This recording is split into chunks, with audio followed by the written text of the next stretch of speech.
तहको निर्वाचनपछि अब पालो संसदीय निर्वाचनकै हो। प्रदेश सभा र प्रतिनिधि सभाको निर्वाचन आगामी मक्सिरमा हुने तय भएको नेताहरूले बताउने गरेका छन्। तर आधिकारिक मिति भने घोषणा भइसकेको छैन। यस्तो विभिन्न दलहरूबीच एक आपसमा भइरहेका भेटघाट र छलफलहरूले आगामी निर्वाचनमा नयाँ स्वरूपको गठबन्धन हुने हो कि भन्ने अनुमान पनि लगाउन थालिएको छ। विगतमा एकै दलमा रहेर एक अर्कालाई कट्टर दुश्मन देख्दै अलग भएका दलहरू बीच पनि छलफल चलिरहेको छ। राजनीतिमा जे पनि सम्भव छ। नमस्कार, यो न्युज या टुडे, म तुलसी अरियाल।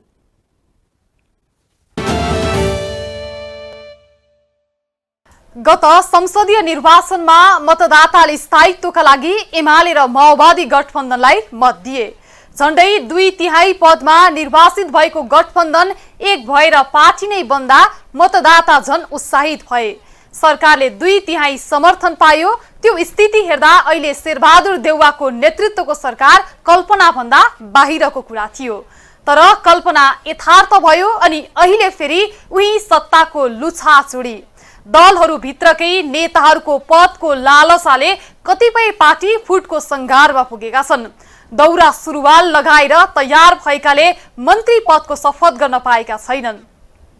नेकपा एकीकृत समाजवादीले पार्टीका तर्फबाट मन्त्री हेरफेर गर्ने निर्णय गर्यो। त्यसपछि उसले AZ 22 गते आइतबार सरकारमा सहभागी भएका आफ्ना मन्त्रीलाई फिर्ता बोलाएर 5 जना नेताको नाम नयाँ मन्त्रीका लागि सिफारिस गर्यो। पार्टी अध्यक्ष माधव कुमार नेपाल आफै प्रधानमन्त्री शेरबहादुर देउवालाई भेटेर नयाँ मन्त्रीको नाम बुझाउन पुगे। शहरी विकास मन्त्रालयमा मेटमणि चौधरी, स्वास्थ्य तथा जनसङ्ख्या मन्त्रालयमा भवानी खापुङ, सांस्कृतिक पर्यटन तथा नागरिक उड्डयन मन्त्रालयमा जीवनराज श्रेष्ठ र श्रम रोजगार तथा सामाजिक सुरक्षा मन्त्रालयमा शेरबहादुर कुँवर र स्वास्थ्य राज्य मन्त्रीमा सिफारिस भएका हिराचन्द्र केसी शपथ खानका लागि तयारी गरिरहेका थिए। तर मन्त्रीका लागि सिफारिस गरी नाम प्रधानमन्त्रीलाई बुझाएको एक हप्ता बढी पुगिसक्दा पनि उनीहरूले अहिलेसम्म शपथ खान पाएका छैनन्। मन्त्रीको नाम सिफारिस भएर दौरा सुरुवाल तयार गरी शपथ खानका लागि रेडी भएका उनीहरूको सपना चकनाचुर नै बनेको छ। शहरी विकास मन्त्रीका लागि नाम सिफारिस भएका नेकपा एकीकृत समाजवादीका नेता मेटमणि चौधरीले त सिफारिस भएको केही दिनमै आफूहरूले शपथ खाने दावी गरेका थिए। पार्टीले निर्णय गर्यो, निर्णय गरिसकेपछि कार्यान्वयन हुन्छ। तर आज हामी 5 दलीय गठबन्धनभित्रकै एउटा दल हो, एउटा पार्टी हो र हामीले शपथ ग्रहण गर्ने टाइम कन्फर्म गरिराख्दाखेरि जसपाका साथीहरूले केही दिन हामीलाई पनि पार्टीभित्रको आन्तरिक समस्या सम्बोधनको लागि केही समय चाहिन्छ भनेपछि यो केही समय, केही दिन डिले मात्रै भएको हो। अरू केही पनि मन्त्री त सम्भवतः आज नभए भोलिसम्म फाइनल हुन्छ। आज भएन भने शपथ ग्रहण भोलि स्योर पक्कै हुन्छ। होइन, यो एकदमै पाको कामै हो। पार्टीले गर्ने भनेको यही हो, संस्थागत गर्ने निर्णय नै हो। अब त्यसपछि अब अरू पार्टी, अब हामी मात्रै त छैनौँ।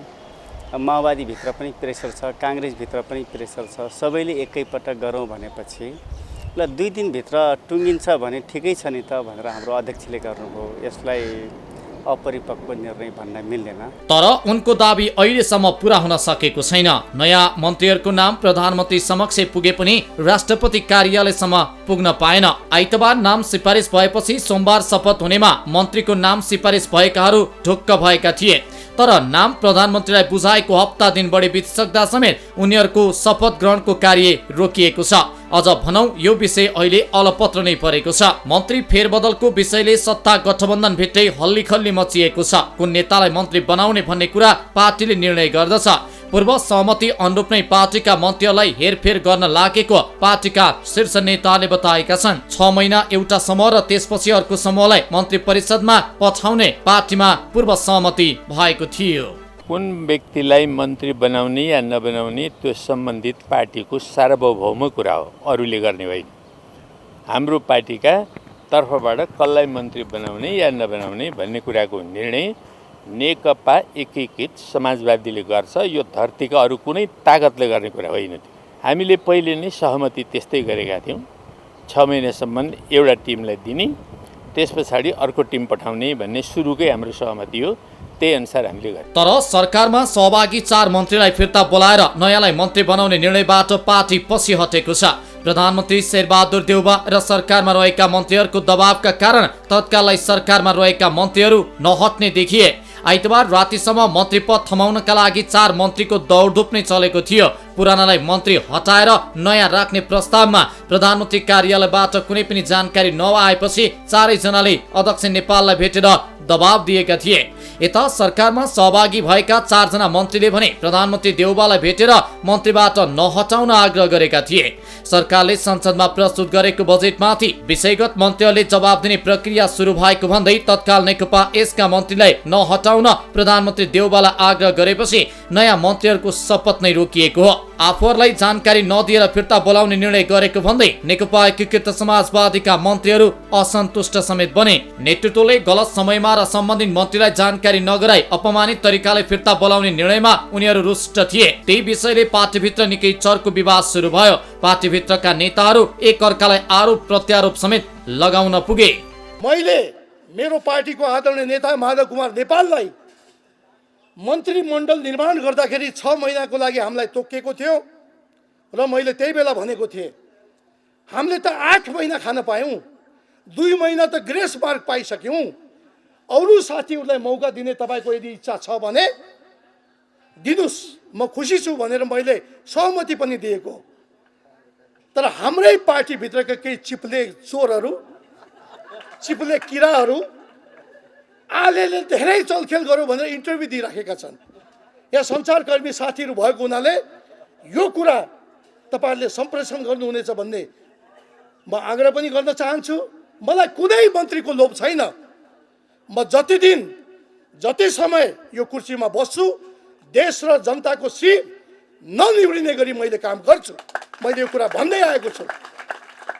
दुःखका साथमा भन्नुपर्दा 3 पटक जिल्ला अदालतदेखि सर्वोच्च अदालतसम्म पशुपति क्षेत्र विकास कोषले बतासले कब्जा गरेको धर्मशालाका विरुद्धमा हामीले मुद्दा जित्दै आएका छौँ।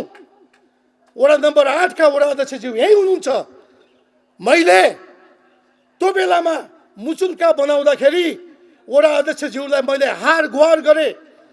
हाम्रो सदस्य सचिवजीले हार गुहार गर्नुभयो, आइदिनुहोस् प्रतिनिधि बसिदिनुहोस् भन्दाखेरि वडा अध्यक्ष कहिले भोजमा छ। वडा सदस्यहरूलाई फोन गरेको पटक पटक सबै बिरामी एकै दिन हेर्नुहोस्। यस्तो खालको दरिद्रताले देश बन्दैन। मन्त्री हेरफेरको विषय गठबन्धनमा रहेका अन्य पार्टीभित्र पनि चल्यो। तर नेकपा यसले मन्त्रीका लागि सिफारिस गरेकाले शपथ खान नपाएको अवस्थामा अन्य पार्टीमा औपचारिक रूपमा छलफल नभए पनि अनौपचारिक रूपमा भने छलफल भइरहेको छ।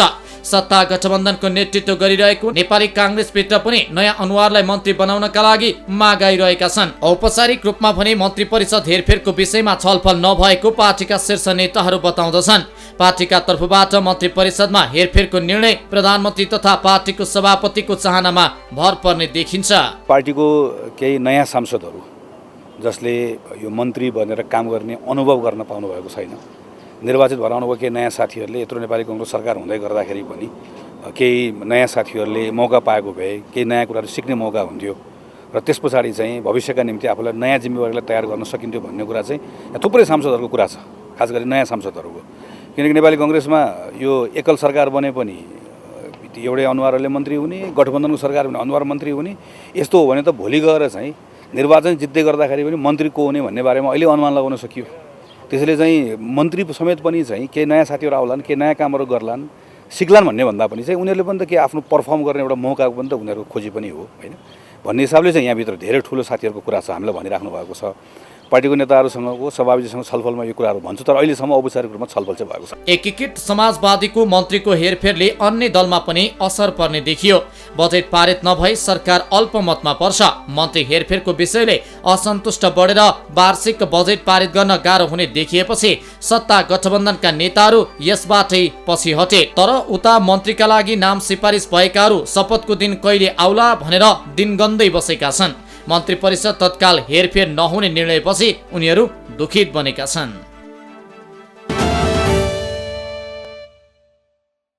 नेता सरकारमा भएकालाई सरकार बचाउन ध्याउन्न छ, सरकार बाहिर भएकालाई सरकार गिराउन। यस्तो जनचाहनाको अनि जनआकांक्षाको विषय कसरी सम्बोधन हुने? सरकारका मन्त्रीहरू मन्त्रालयको काम गर्न भन्दा आफ्नो मन्त्री पद जोगाउन बढी समय बिताउँछन् अनि आम जनता महँगीको अचाक्ली मार सही रहँदा पनि जनताको ध्यान दिने फुर्सद सरकारलाई छैन।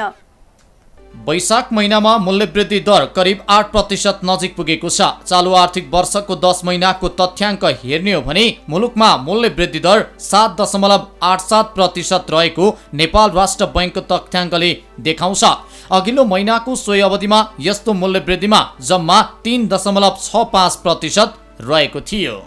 कुन कुन समूहमा कति मूल्य वृद्धि? पेय पदार्थ 24.86%, खाद्य पदार्थ 7.13%, गैर खाद्य तथा सेवा समूह 8.45%, फलफूल 12.61%, दुग्ध पदार्थ अन्डा 11.30%, दाल गेडागुडी 10.53%, सुर्तीजन्य पदार्थ 9.70%, यातायात 21.81%, शिक्षा र मनोरञ्जन 11.64%। राष्ट्र बैंकका अनुसार खाद्य तथा पेय पदार्थ समूहको मूल्य वृद्धि 7.13%, गैर खाद्य तथा सेवा समूहको मूल्य वृद्धि 8.45% रहेको छ। 2078 वैशाखको तुलनामा यस वर्षको वैशाख महिनामा खाद्य तथा पेय पदार्थको मूल्य उच्च प्रतिशतले वृद्धि भएको छ। पेय तथा खाद्यान्नको मूल्य वृद्धि 24.8% वृद्धि भएको छ, जुन निकै उच्च मूल्य वृद्धि हो। यस्तै फलफूल तर्फ 12.61%, दुग्ध पदार्थ अन्डा तर्फ 11.30%, दाल गेडागुडी तर्फ 10.53% र सुर्तीजन्य पदार्थको मूल्य वृद्धि 9.70% बढेको छ। सेवा समूह अन्तर्गत यातायात तर्फ 21.81%, शिक्षा र मनोरञ्जन तर्फ 11.64% र सांस्कृतिक उपसमूहको मूल्य वृद्धि 8.21% रहेको छ। चालु आर्थिक वर्षको 10 महिनामा मूल्य वृद्धि तराईमा 8.15%, पहाडमा 7.89%, हिमालमा 8.21% मूल्य वृद्धि भएको छ भने काठमाडौँ उपत्यकामा 7.39% मूल्य वृद्धि भएको छ। राष्ट्र बैंकको तथ्याङ्क हेर्ने हो भने हिमालमा मूल्य वृद्धि बढी देखिएको छ। गत आर्थिक वर्षको वैशाखमा तराईमा मूल्य वृद्धि 3.51%, पहाडमा 4.14% र हिमालमा 1.33% तथा काठमाडौँ उपत्यकामा 3.62% रहेको थियो। करिब 6 वर्षपछि मूल्य वृद्धि 8% हाराहारी। नेपाल राष्ट्र बैंकको तथ्याङ्क अनुसार नेपालको मूल्य वृद्धि आर्थिक वर्ष 2072-73 मा 9.9% रहेको थियो। त्यसयता अति धेरै मूल्य वृद्धि भएन। तर गत शुक्रबार नेपाल राष्ट्र बैंकले सार्वजनिक गरेको विवरण अनुसार चालु आर्थिक वर्षको 10 महिनामा मूल्य वृद्धि हेर्दा 6 वर्ष अगाडि भएकै सोही अनुपातमा नै मूल्य वृद्धि भएको देखिन्छ। नेपालको मूल्य वृद्धि करिब 8% को हाराहारीमा पुगेको छ। यसबीचको अवधिमा मुलुकको मूल्य वृद्धि राष्ट्र बैंकले तोकेको सीमाभित्र रहँदै आएको थियो। नेपाल राष्ट्र बैंकले चालु आर्थिक वर्षमा मूल्य वृद्धि 6.5% को सीमाभित्र राख्ने लक्ष्य राखेको थियो। तर महँगीले राष्ट्र बैंकको सीमा अत्याधिक रूपमा नागेको छ। मूल्य वृद्धिको तथ्याङ्क नियन्त्रण बाहिर पुगिसकेको छ। आर्थिक वर्ष 2010-11 मा 9.6%, 2011-12 मा 8.3%, 12-13 मा 9.9%, 13-14 मा 9.1%, 14-15 मा 7.2%, 15-16 मा 9.9%, 16-17 मा 4.5%, 17-18 मा 4.2%, 18-19 मा 4.6%, 19-20 मा 6.2%, 2020-21 मा 3.6%। चालु आर्थिक वर्ष सकिन 2 महिनाको समय मात्रै बाँकी रहेको छ। तर यो अवधिमा मूल्य नियन्त्रण गर्न निकै सकस पर्ने देखिन्छ। हाल मुलुकको मूल्य वृद्धि करिब 8% नजिक पुगेको छ। अन्तर्राष्ट्रिय बजारमा वस्तुको भाव बढेपछि मुलुकको महँगी नियन्त्रण बाहिर पुगेको हो। दैनिक उपभोग्य वस्तु, खाद्यान्न, तरकारी, फलफूल तथा पेय पदार्थको मूल्य आकाशिएको छ। यी समूहको मूल्य छोइ नसक्नु तरिकाले बढेको छ। निरन्तर मूल्य वृद्धि उकालो लाग्दै जाँदा विशेष गरेर निम्न आय स्तर भएका परिवार तथा श्रमिक वर्ग ठूलो मर्कामा परेका छन्। उनीहरूलाई बढ्दो महँगीका कारण दिनचर्या चलाउनै सकस भइरहेको अवस्था छ। दैनिक ज्यालादारी मजदुरी गरेर जीवन निर्वाह गर्दै आएको वर्ग पनि यो महँगीको ठूलो मारमा परेको छ। दिनभरि काम गरेर बिहान बेलुकाको गुजारा चलाउनका लागि यो महँगी पासो बनेको छ। मूल्य वृद्धिको पक्षमा कहिले अन्तर्राष्ट्रिय बजार दोष लगाइन्छ त कहिले सरकारलाई त कहिले वित्तीय संस्थाले मुद्रास्फीतितिर संकेत गरेका हुन्छन्। सरकारी पक्षले अन्तर्राष्ट्रिय बजारमा वस्तुको भाव बढ्दा मुलुकमा महँगी बढेको बताउने गर्छ भने राजनैतिक पार्टी, सर्वसाधारण जनता र संस्थाले सरकारकै कारणले मूल्य वृद्धि भएको बताउने गरेका छन्। बढ्दो महँगीका कारण जनता ठूलो संकटमा परेका छन्। बजारमा सबै वस्तुको भाव आकाशिएको छ। मूल्य वृद्धिको अदृश्य शक्तिले प्रभाव नपारेको सायद कुनै क्षेत्र छैन होला। खाद्यान्नको भाव उस्तै छोइ नसक्नु बनेको छ। अझ लत्ता कपडा सेवा सुविधाको वस्तुको भाव पनि अचाकली बढेको छ। मूल्य नियन्त्रण कसरी गर्ने? मुद्रा प्रदायकलाई कमी गर्ने, निजी क्षेत्रतर्फ प्रवाह हुने कर्जाको विस्तारलाई केही हदसम्म कम गर्ने, उद्योग वाणिज्य तथा आपूर्ति मन्त्रालयबाट सहज आपूर्तिको व्यवस्था। विदेशी विनिमय सञ्चित के कस्तो अवस्थामा छ भन्ने कुरा महत्त्व हुन्छ र हामीसँग पछिल्लो 10 महिनाको तथ्याङ्क हेर्दाखेरि हामीसँग चाहिँ 1146 अरब 88 करोड बराबरको विदेशी विनिमय सञ्चित छ। यो चाहिँ 7.34 महिनाको वस्तु आयात र 6.57 महिनाको वस्तु तथा सेवा आयात धान्न पर्याप्त छ। यो मुद्रास्फीतिलाई नियन्त्रण गर्ने विभिन्न उपायमध्ये केन्द्रीय ब्याङ्कले चाहिँ लिने अवलम्बन गर्ने नीति भनेको मुद्रा प्रदाय कमी गर्ने, निजी क्षेत्रतर्फ प्रवाह हुने कर्जाको विस्तारलाई केही हदसम्म कम गर्ने, यस्ता किसिमका परिपाटीहरू हुन सक्छन्। यी भए केन्द्रीय ब्याङ्कको कन्ट्रोलभित्र मौद्रिक औजारहरूको प्रयोग गरेर हुन सक्ने मुद्रास्फीतिलाई नियन्त्रण गर्न सक्ने उपायहरूको सन्दर्भमा। त्यस्तै गरेर केही आपूर्तिजन्य कुराहरू पनि पर्छन् यसमा। जस्तो नेपाल सरकारले विशेष गरी संलग्न मन्त्रालय, आपूर्ति मन्त्रालय, उहाँहरूले चाहिँ वस्तुहरूको चाहिँ आपूर्ति गर्दाखेरि कसरी सहज रूपमा आपूर्ति गर्न सकिन्छ भन्नेतर्फ उहाँहरू केन्द्रित रहनु भयो भने मुद्रास्फीतिलाई केही हदसम्म चाहिँ कन्ट्रोल गर्न सकिन्छ। नेपाल राष्ट्र बैंकका अनुसार मुद्रा प्रदायकलाई कमी गर्न सके मुलुकको बढ्दो मूल्य वृद्धिलाई केही हदसम्म कम गर्न सकिन्छ। यस्तै निजी क्षेत्रतर्फ प्रवाह हुने कर्जाको विस्तारलाई केही हदसम्म कम गर्न सकियो भने महँगी नियन्त्रण गर्न सकिने राष्ट्र बैंकको बुझाइ छ।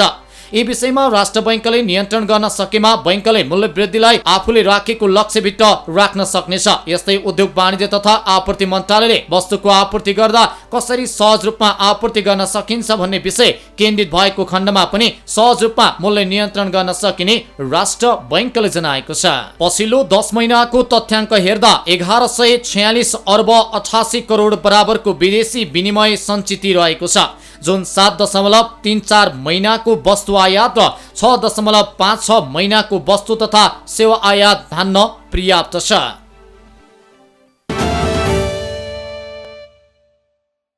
उद्योग होस्, पर्यटन क्षेत्र होस् वा अन्य कुनै आर्थिक गतिविधि, हरेक क्षेत्रको अवस्था अहिले नाजुक छ।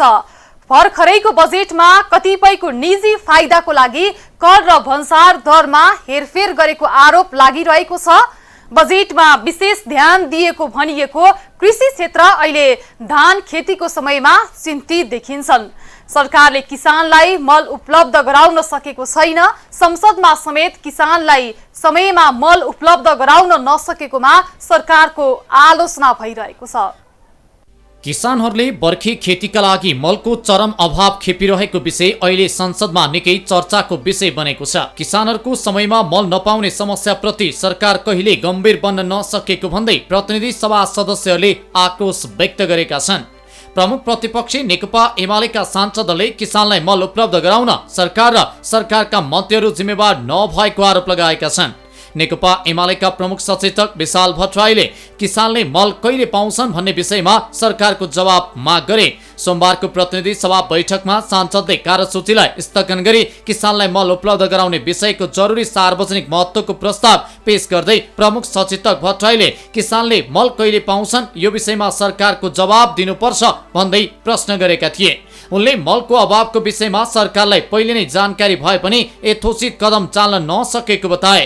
उनले मल केही दिनमा आउँछ भनेर मन्त्रीले भन्ने गरेको उल्लेख गर्दै कुन दिन किसानले मल पाउने हो त्यसको जवाब दिनुपर्ने बताएका छन्।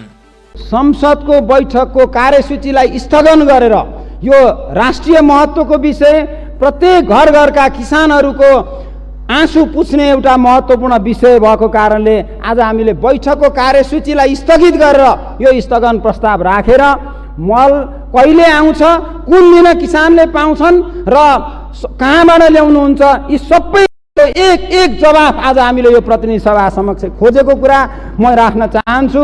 र नेपाल सरकारले यस बेला चाहिँ यो मलको कुरामा यथोचित कदम चालेन भने, किनभने हामीलाई राम्रोसँग थाहा छ हामी कहाँ मल उत्पादन हुँदैन, हाम्रो आन्तरिक उत्पादन छैन, हामीले अरू देशबाटै आयात गर्नुपर्छ। जब अरूबाट हामीले आयात गर्नुपर्छ र अहिले अन्तर्राष्ट्रिय बजारमा मलको सङ्कटहरू छन् भन्ने कुरा आज थाहा पाएर त हुँदैन होला। हिजो अस्ति नै थाहा थियो होला नि सरकारले, हामीले उठाउन थालेको 1 महिना भइसक्यो। कम्तीमा ल पहिला हामीले भन्नुभन्दा अगाडि थाहा पाउनु भएको थिएन रे, हामीले भनेपछि त थाहा पाउनु भयो होला नि त। थाहा पाइसकेपछि ल्याउन थाल्दा पनि त केही न केही प्रगति त हुन्थ्यो होला नि। अस्ति यहाँ एकजनाले जवाफ दिँदा भन्नुभयो केही दिनपछि मल आउँदैछ भन्नुभएको थियो। केही दिन भनेको कहिले हो? पछि माघ फागुनतिर हो कि कहिले हो केही दिन भनेको? त्यसको पनि हामीले जवाब खोजेका छौँ। उनले किसानलाई मल दिन नसके सरकारले खाद्यान्न आयातलाई घटाउन नसक्ने बताए। मल अभावको विषयमा बजार, संसद र सञ्चार माध्यमहरू बारम्बार बोलिरहेको भए पनि सरकार यसप्रति बेखबर रहेको प्रमुख सचेतक भट्टराईले टिप्पणी गरे। मलको अभावमा जनता रोइरहेका बेलामा सरकार मुख दर्शक बनेर बसेको उनको भनाइ छ। हामीलाई वर्षभरि 60 लाख मेट्रिक टन जति धान आवश्यक पर्छ। त्यसमध्ये 48 लाख मेट्रिक टन जति हाम्रो मुलुकमा उत्पादन हुन्छ भने करिब 10-12 लाख मेट्रिक टन धान हामी कहाँ वर्षेनी चाहिँ अभाव हुन्छ र हामी बाहिरबाट त्यो हामीले आयात गर्नुपर्छ। यस्तो बेलामा नेपाल सरकारले आफ्नो नीति र कार्यक्रममा यो वर्ष 30% धान उत्पादन बढाउने, अर्थात् हामीले धानको खाद्यान्नको आयातलाई घटाउने भनेर कार्यक्रममा ल्याइएको छ। जुन वर्ष 30% आयात घटाउने भनेर हामीले यहाँ कार्यक्रममा ल्याएका छौँ, त्यही वर्ष चाहिँ हामी एक दाना पनि जनतालाई, किसानलाई मल दिन सक्दैनौँ। अनि के आधारमा हामी उत्पादन बढाउँछौँ, के आधारमा हाम्रो आयात बढ्छ? खोइ सरकारसँग के कार्यक्रम छ? आज मात्रै होइन, हामीले यो बोल्न थालेको हामीले धेरै भइसक्यो। यहाँ बोल्ने अधिकांश प्रतिनिधि सभाका सांसदहरूले, माननीय सदस्यहरूले मल अभावको कुरा बारम्बार गरिरहनु भएको छ। बारम्बार यो कुरा यहाँ उठिरहेको छ, सञ्चार माध्यममा उठिरहेको छ। बजारमा अहिले चाहिँ मल अभावको यत्रो विधि चर्चा छ, तर बिल्कुलै सरकार यसप्रति चाहिँ बेखबर छ। कहीँ कतै कहिल्यै जवाब सुन्न पाइँदैन सरकारको। यत्रो ठुलो अभावका बेला, जनता रोएर बसिरहेको बेला चाहिँ हाम्रो आफ्नो उत्पादन यस्तो गिरावट आउने, यस्तो खतराको घन्टी बजिरहेका बेला सरकार मौन धारण गरेर बसेको छ। सरकार मुखदर्शक भएर बसेको छ। मन्त्रीज्यूहरू यसमा कुनै जिम्मेवार भएको कहीँ कतै अनुभूति गर्न पाइएको छैन। सभामुख महोदय, यस्तै प्रमुख प्रतिपक्षी दल नेकपा एमालेका सांसद झपट बहादुर रावले संसदभित्रै सरकारका मन्त्रीहरूको भण्डार गर्ने चेतावनी दिए। 1 वर्ष बितिसक्दा पनि कुम्भकर्ण निन्द्रामा रहेको भन्दै उनले सरकारप्रति आक्रोश समेत व्यक्त गरे। उनले किसानलाई रासायनिक मल र त्यसको भण्डारणको व्यवस्था गर्न पार्टी संसदीय दलका तर्फबाट प्रस्तुत जरुरी सार्वजनिक महत्त्वको प्रस्तावको समर्थन गर्दै सांसद रावलले किसान मलको अभावमा छटपटाइरहेका बेला विदेशी भ्रमणमा भएको भन्दै कृषि मन्त्री महेन्द्र राय यादवप्रति खेद समेत व्यक्त गरे।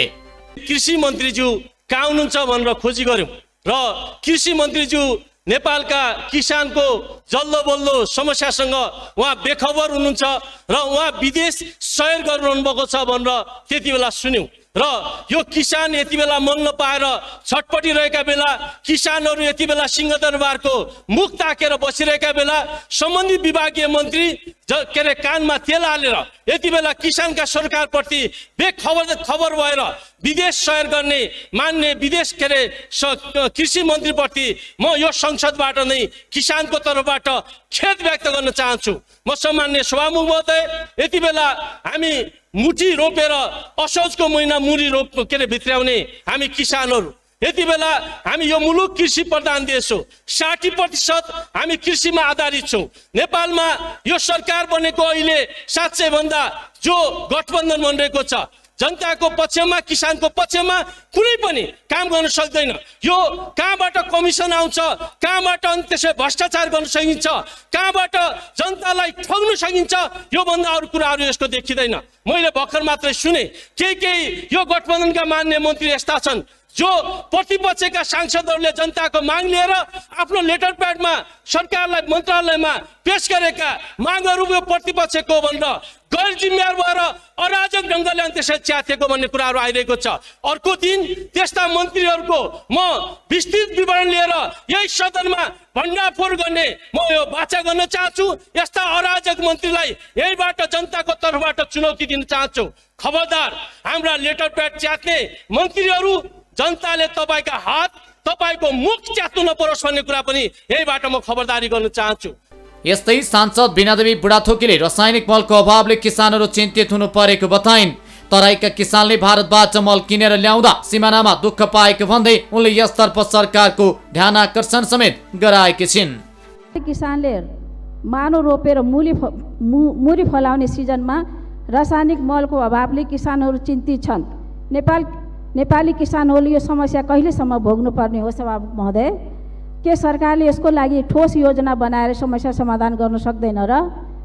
अर्कोतर्फ तराईका जिल्लाहरूमा किसानहरूले भारतीय बजारबाट मल खाद किनेर साइकल मोटरसाइकलमा ल्याउँदा समेत सिमानामा दुःख पाइरहेका छन्। यसतर्फ सरकारको ध्यान आकर्षण गर्न चाहन्छु। संघीय संसदमा यो विषय निरन्तर उठेपछि यसतर्फ संघीय संसदका सभामुख अग्निप्रसाद सापकोटाले पनि निकै चासोका साथ लिएका थिए।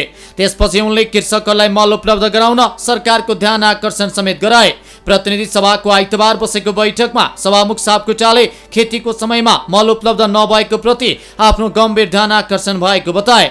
उनले कृषकहरूलाई यथाशीघ्र मल उपलब्ध गराउने गरी व्यवस्थापन गर्न सम्बन्धित मन्त्री र सरकारलाई नै रुलिङ गरेका थिए। माननीय सदस्यहरू, खेतीको समयमा पनि मल उपलब्ध नभइरहेको सन्दर्भमा मान्य सदस्यहरूले उठाउनु भएको कुरामा मेरो ध्यान आकर्षण भएको छ। यथाशीघ्र कृषकहरूलाई मल उपलब्ध हुन सक्ने गरी व्यवस्थापन गराउन म सम्बन्धित मन्त्री एवं नेपाल सरकारको ध्यान आकर्षण गराउँदछु। किसानले मल नपाएको समस्याका विषयमा संसदमा निरन्तर कुरा उठिरहेको छ, तर किसानहरू भने कहिले मल पाउला र खेतबारीमा हालौला भनेर चिन्तामा बसिरहेका छन्।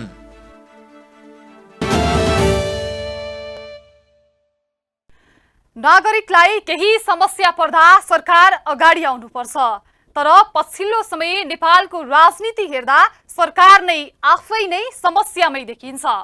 जनताले सरकार भएको महसुस गरिरहेका छैनन्, चाहे त्यो महँगीको विषयमा होस् वा बाली लगाउने बेला मल पाउने विषयमा, अनि सहरहरूको फोहोर उठ्ने विषयमा होस् वा अन्य कुनै विषयमा सरकारको उपस्थिति अनुभूत भएको छैन। हस् त, न्युज एट टुडे आजलाई यति नै। हामी सबै बिदा हुन्छौँ। नमस्ते।